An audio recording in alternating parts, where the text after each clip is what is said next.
things people talk about in success, all of the elements.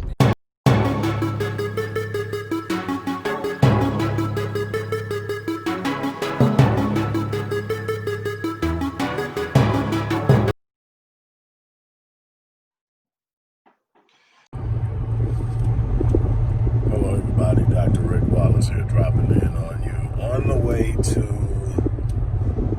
the gym for a quick Sunday workout, and I wanted to take some time to address a particular component within the storyline of what's going on in Minneapolis and St. Paul, based on and because of the senseless sanctioned murder of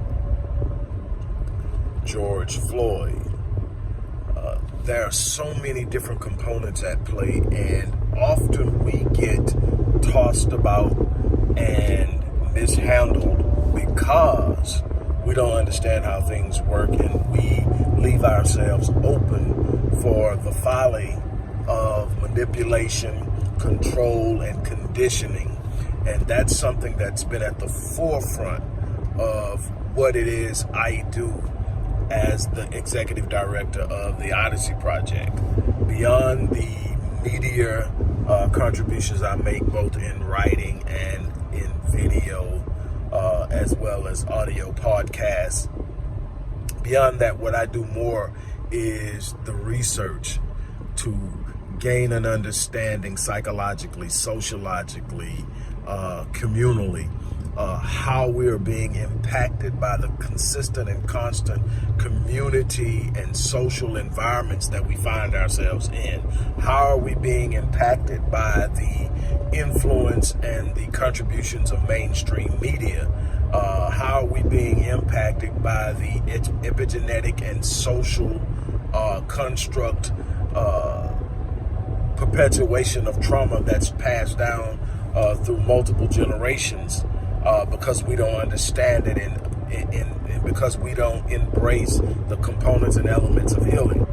There's something that's taken place, and it was heavily displayed this past week as we observed and talked about and engaged the death of George Floyd. And that is how the media played that over and over and over, where you're not just as adults seeing it.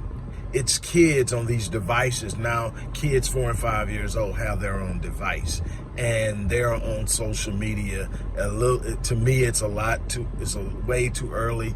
I'm constantly trying to monitor my teenagers, and that's a hassle. But they aren't prepared for what they saw this week. And here's the thing. People always talk about the percentage of black men killed by police officers is relatively small compared to all other murders that are taking place in the black community. And from a statistical perspective, that's true, but you got to understand that statistics have to be understood within the confines of the context and construct in which they exist. What you have to understand that lynching was not done at such a rate that it threatened the male population of blacks. It was done with the frequency and impunity that sent a message to blacks that anytime we want to snatch your life, anytime we decide for any reason whatsoever, whether it's true or not, we can take your life and absolutely nothing will happen. This is what lynching was. It was a message to black people from a sociological and psychological perspective that says you don't matter, you have no power, you're helpless, and I control your destiny. I can literally take your life, and nobody's going to do anything about it. That's what is going on with these police killings. It's not that the numbers are going to impact blacks. It is that psychologically it is a terror tactic. Psychologically, it's a conditioning factor. It is being used by the media right now in 2020 to send a message that this is what happens if you just slightly get out of line. Matter of fact, if we just feel like it, whether you're out of line or not, this is what can happen to you. You could be walking home from the store, buying you something to drink and some Skittles, and one of us will roll up on you, whether we're a police officer, just another white man deciding he's going to execute his privilege and assume some unestablished authority. You know, whether it's Tamir Rice sitting up playing with a toy gun in a park, we're going to roll up on you so hard, and we're not going to give you the time to even let us know what you actually got going on. We're just going to shoot you. Like John Crawford in the store that sells guns, having a toy gun and being shot dead before he could ever respond to any commands to comply to anything. Over and over and over again, it's a message to black men, and they're shooting black women too. And it's a message that says your life not only does not matter, but we control your destiny. We decide what ends and what continues in your world. And that is something that we've got to be aware of as we start to reconstruct our psychological makeup and we start to pass on a new idea of who we are as a people to the next generation. We've got to be aware of what the media is feeding us on a regular basis. We got to be aware of the conditioning programs that are out there to make us feel helpless, to make us feel hopeless, to make us act from a sense of desperation. We have to understand how it works. We have to counter it. We have to have platforms. That's why I work so hard to build the Black Voice. That's why I work so hard to keep the Odyssey Project moving, because we've got to counter it. We've got to establish a new reality, a new story. We've got to be able to tell a new story. We got to be able to tell it our way, but we have to be able to understand what they are doing. It's not just the killing. It's how the killing is reported. It's how the killing is handled. It's the lack of effective and consistent prosecution. It's a lack of narrative reality or narrative accuracy. And it's our responsibility to sit up and say, we are going to have platforms that are unapologetically black with a commitment to telling the story in our truth, to telling the story from our perspective, to giving a holistic evaluation and assessment of these events. It's up to us. I cannot stress it enough. It's our responsibility. It's our responsibility to protect our youth, to protect our women, to protect ourselves as a race and as a culture.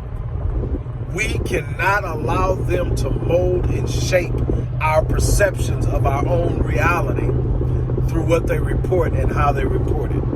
We've got to do better. And on that note, I'm going to get ready to check out of here. And don't forget, support the work we're doing. We're in the middle of a fundraiser right now. The goal was to raise $10,000. We're not even close to that for the weekend. We are asking for your support. Go to the description box, and either click the link and go to the site and give, or give through our Cash App handle. But whatever you do, support the work we're doing out there. We need your support. Help us reach that goal. Help us reach that goal this weekend of $10,000. I challenge you to do that. On that note, I'm going to get off here. I'm headed into the gym to get some work done. And I'll be back with you guys a little later on. There's so much more to talk about. I'm out. Hello, everybody. Dr. Rick Wallace here, dropping in with a little special announcement. For those who have followed me for any stretch of time, you know, outside of the businesses that I run, like Myriad Business Solutions, the Visionetics Institute, Odyssey Media Group, I also do a great deal of work inside of the inner city communities in Houston, Dallas, and other areas. I'm asking now, as we push a fundraiser, that you support what the Odyssey Project is doing in the inner cities, especially with programs like Black Men Lead, which is a rite of passage initiative, and Restoring Ghetto's Forgotten Daughters, which is a program focused on helping young girls, but boys as well, suffering from childhood sexual abuse, rape, molestation, domestic abuse, absentee fatherhood, and so many other things. The information will be in the box. Thank you.